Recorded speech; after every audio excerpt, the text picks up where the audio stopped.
All right, guys. So today I want to run through a little bit about our most underrated way of getting strong and fit, and that is all about using the comfortably hard pace. So it's that kind of 7 out of 10 pace, and we're going to dive into how that helps you run further, run faster, and we do it all with less risk of injury. So I'm not going to dwell too long on this cover slide. I'll just move myself around a bit, and let's get started. So kick off. Um, Generally, there's a kind of view out there with running, right? That if you've got no pain, you've got no gain. And, as a lot of you will know that why I'm not really into that view, I kind of quite like making sure that we've got a good balance of running hard, running easy, and then running in that kind of mid zone as well. So, for me, a lot of it comes down to being able to enjoy your running, do it really well, and equally not have so much intensity in your legs that you burn out. And as you can see, it's kind of something that has transformed so many of our runners and so many of you guys. It's proven. We've done it with nearly everyone, everyone from a 5K all the way up to our marathoners as well. So, what does that look like? What is comfortably hard? So effectively, when you look at it, like we touched on just at the top, it is a little bit around running at an effort level where you're kind of challenged, but you're still in control. So that's kind of running at that 7 out of 10 on your personal scale. We can look at what that looks like from a pace perspective. So what that looks like from a timing perspective. Once we get into your running and into your times, we know how fast you're running. So that 7 out of 10 is a scale I like to use off the bat with new runners while we get them up to speed. And kind of the key concept here, really having that sustainable pace, controlled breathing, and maintaining your form and mental focus. If I was to choose one of these key components here, it would be around controlled breathing. Let me just grab a marker so I can bring that up for us. And I will be able to show you a little bit better what that looks like. No, doesn't matter. Let's just keep going. All right. So we're going to have our controlled breathing to make sure that we've effectively got ourselves in control, right? Because if we've got our breathing control, that leads us to it. We know we're at a sustainable pace. We know we're going to have the right form, and we know we're going to have that mental focus. So the way I like to think of it is I give you one thing to think about, and that is your breathing. And from there, we'll be able to make sure that we're in the right realm for everything else. So that's kind of the overview of what comfortably hard looks like. Next up, there's a little bit around the science behind it. So when you run at that comfortably hard pace, right, you've got a few things going for you and a few things that actually happen when you're there. Like we said, you get better breathing because your body starts to get used to using the oxygen at that level of intensity. And this just helps you run longer without getting too tired, right? We're not really going so hard that we tire out your legs and we fatigue everything so hard that you're actually not able to do the next session the next day or do maybe another effort during this session. So it kind of gives you a good way to build your breathing and your aerobic system without fatiguing your legs. And that ties nicely into the next point of stronger muscles, right? With better breathing and a stronger aerobic system, that also helps us strengthen those muscles and get stronger from that steady training and become more efficient and in turn become a better runner. Now, those two things together help us get better movement, right? So we've got our brain and our muscles learning to work together to have a more smooth approach to running and making running feel more natural. These things work together, and the thing I love most is that it actually helps you stay injury free, right? Because we're not going so hard that our bodies are getting fatigued and tired. We're actually running at this mid level, and it's helping us develop and get further along in our running journeys without stressing our bodies too much.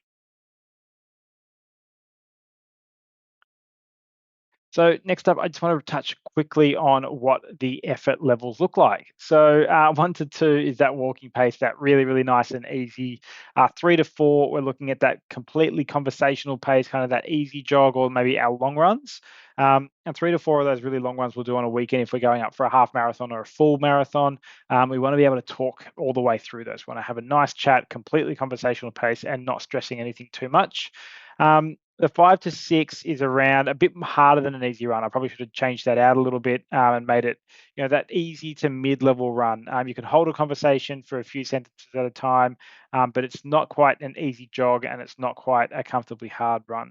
Whereas that comfortably hard pace is that 7 out of 10, and you've got that 5 to 6 words at a time that you're able to get out and talk through. So next up, I thought I'd just touch on a few signs that you're in the zone, and it's around having that kind of breathing piece, a conversation piece, the focus, and your muscles. So they're the kind of the four elements we'll speak about here. And in terms of breathing, like we said, we want you to be rhythmic but and elevated, but controlled at the same time. So you should be able to get into a nice steady rhythm with your breathing. It shouldn't be so easy that you just kind of at a steady rested state, but it should be kind of that mid-level and not be able to have it going too hard, or you feel like you're really kind of getting 15, 20, 30 breaths a minute, and which you're out of breath. So we want you to be in that mid-level and feeling really quite comfortable there. The next piece, you should be able to have those brief conversations, like we spoke about on the last piece. You need to have, you should be able to have maybe 5 to 7 words. Your focus. Next up, you should be able to keep that focus, right? You shouldn't be strained. You shouldn't have your mind wandering because you're so tired or you're trying to work so hard that you're not able to keep that focus. And the last piece is around your muscles. So they should be working but not strained. And that's kind of the real crux of this session. Your breathing is something that you really focus on, and it helps you develop that without working too hard and straining your muscles. So if we know what good looks like, what are the warning signs that we are going too hard? And next up for that, we're going to look at breathing pattern, mental signs, and physical signs as well. Like we touched on, the erratic breathing, right? So if we're gasping like crazy, we're out of our controlled rhythm, we're just kind of get as much oxygen as we can in. That means we know we're going too hard, right? If our breathing pattern's all over the shop, it's all over. We got to dial it back, maybe have a walk and start again because we're going too hard. The physical signs of it all, I think the easiest way for me when I try and talk to my guys about this is, look, if our form is breaking down, that's the key factor here, right? If our form is breaking down, we feel like we're kind of not able to run as smoothly as we want to. We're kind of fighting ourselves a little bit to try and stay in control.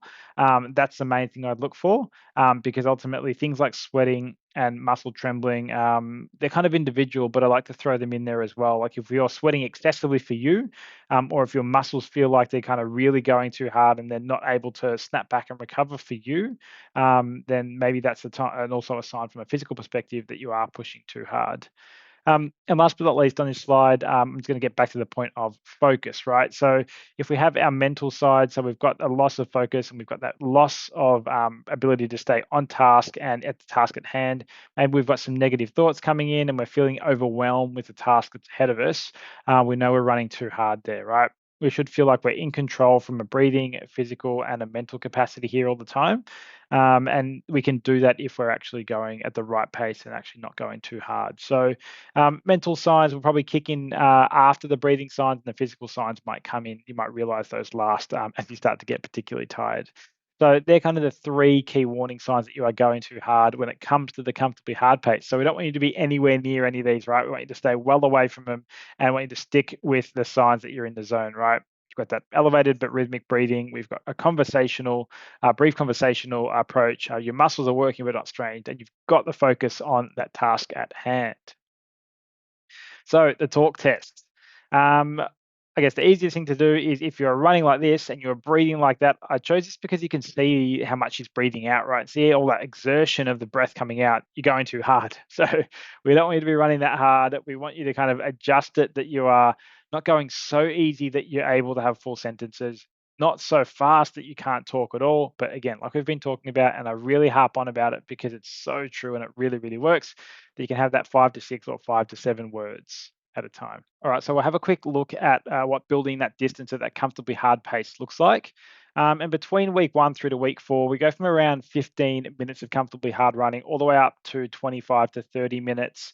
And if you're running that full marathon distance, well, we might even take you all the way up to around 50 minutes. But for the purposes of this, we'll look at the first week of around kind of 7.5 minute blocks at 15 minutes all up. So we might do 2 7.5 minute blocks. We'll then in week 2 go up to a 20-minute block all up on our comfortably hard run. We'll do that maybe by 10-minute blocks. And again, as you can see, we progress from there, right? We go up to 25 in the third week and 25 to 30 in the fourth week. And then we kind of progress and build you up over the program life cycle or the program cycle to get you to event day feeling strong and ready to go. So just like anything, you got to make sure that you build things up slowly and you don't overdo them. Because if you do, then you lead into a bit of the danger zone, right? We don't want you getting too hard, going too hard too early and getting injured. We want to make sure that we do things properly and that let your body adapt and actually absorb the gains as well. And that leads me into the common mistakes of starting too fast, running too hard, inconsistent pacing, and ignoring your body's signs, right? So the first two are kind of related. Starting too fast and running too hard are the things that I want to touch on, because if you start too hard, right, your heart rate spikes. It goes through the roof. You're already starting from behind, right? You're not giving your body a chance to catch up. Your lungs a chance to catch up to your legs and get that blood flowing as it should. And then you're going to have to slow down and effectively not get the session done properly, and probably be a bit more tired than you would have if you actually did it properly and paced it well. And the same goes for running too hard, right? It can lead to burnout, it can lead to injury. So you need to kind of be consistent, like you can see at number three. And we'll have that consistent pacing and that comfortably hard pacing, where you can be able to get through the whole session and get the workout done properly. And that will allow you to recover well and get ready for your next session without having to stress too much about, am I going to be injured? Am I going to be sore? And that makes it just so much more enjoyable, right? You're not stressed about what's coming next. And of course, the final piece, another common mistake, is ignoring your body's signals. So listen to your body and rest when you need it. Definitely do not push through pain. Just make sure that you are kind of getting out there, doing the work, and making sure that you're listening to your body at each and every opportunity, because we do not want you to get injured and be sidelined while everybody else is out there running and the whole crew out there running and you're holding the bags, right? On event day, that's my job. You guys have got to get out there and actually do the run, and I'll have the dog and all of your bags. So let's talk progress indicators, right? What does it look like? So we want to make sure that when we're out there running, we want to make sure that we're actually keeping track of things, right? And the easiest way to do that is track how you feel when you're running at that pace. So whether we're looking at this specific time, so we might have pacing numbers that we'll have for you. How do you feel when you're running at that pace? Or if we're running just a few, how do you feel when you're running at that 7 out of 10 mark? Additionally, how do you feel when you're recovering, right? If after you've kind of run, you've gone home, do you feel more tired after the run? Do you feel more tired the next day when you wake up? Are you recovering better? These are really, really good indicators to let us know how you're progressing and how you're going. Another one is when you're out there physically running, monitor your breathing, like we spoke about earlier, monitor your form, and also monitor your energy levels.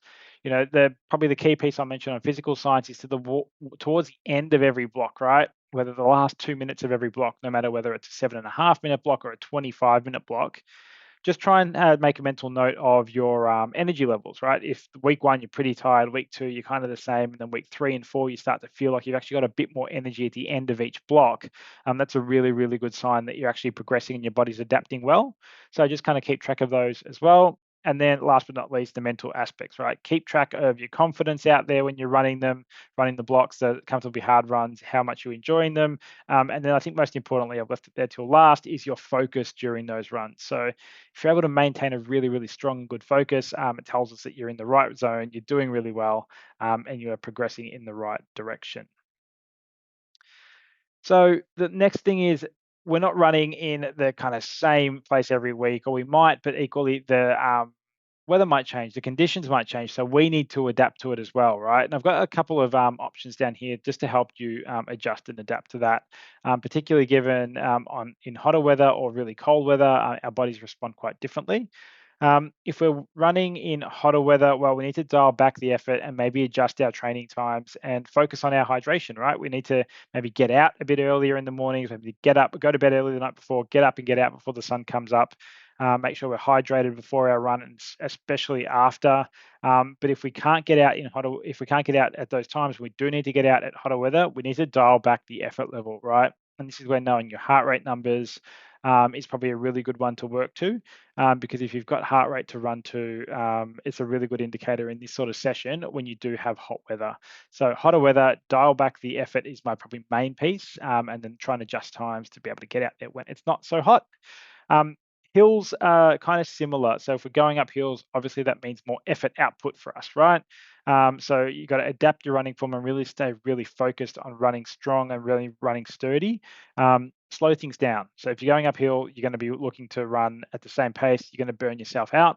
So let's go a bit slower, and you'll be able to hopefully stay in that comfortably hard zone, and then focus on recovery, right? Down the other side of the hills, focus on recovery after you've done your effort block, and try and get things done properly, even though you are kind of going up and down. Last but not least, weather changes. So this one focuses on some wet weather changes, as you can see from the lightning bolt, but get the right gear, right? If you want to get out there and run in the rain, all for it. I love it. It is good fun, but just get the right gear, right? You'd rather get soaked from the inside out if you're a bit sweaty than from the outside in, because at least you can manage your temperature and your body temp. So if it's cold and you're running outside, have the right gear. Have a great running jacket, waterproof running jacket. You can check out some of the other guides as well that talk to running jackets and the like.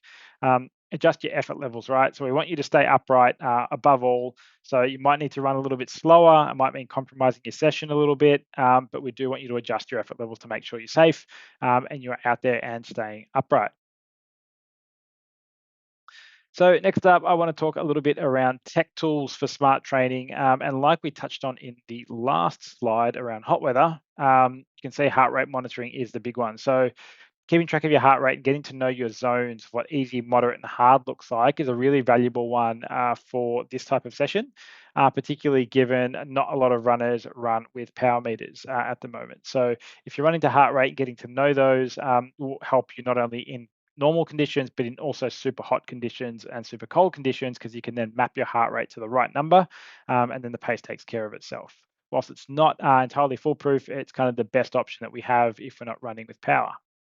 Next up, we have GPS and run tracking watches. So Garmin's, Coros, Apple Watch, the whole kit and caboodle do really well, and this can kind of help you keep track of your distance and pace over time.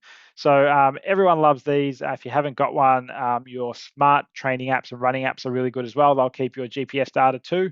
And you can also use those training and running apps to be able to review the data, set some goals, and get some insights on the way that you are running. Tools like Strava help you record the run and assess it, whereas we use Funnel Search afterwards to assess it and make sure that you're doing the runs in the right place at the right time. So that is about all. So jump into it. Let me know if you've got any questions with your training for this week or any other week, and we can have a chat around what comfortably hard is. If you need some more guidance on it, let me know when we catch up next when we can touch base on it. But until then, get out there and smash that comfortably hard pace, right? Do those runs well. They are the unlock to all of your amazing goals and kind of running goals, right? Like I love this session. It's often something I say is for the guys who are time poor, right? It's for our guys who are working super hard or they've got kind of little kiddies running around. It's one of those ones where you kind of get the maximum effort or maximum result, I should say, with a really solid amount of effort. It doesn't take too much time either. So get out there, get it done, and I will chat to you guys soon.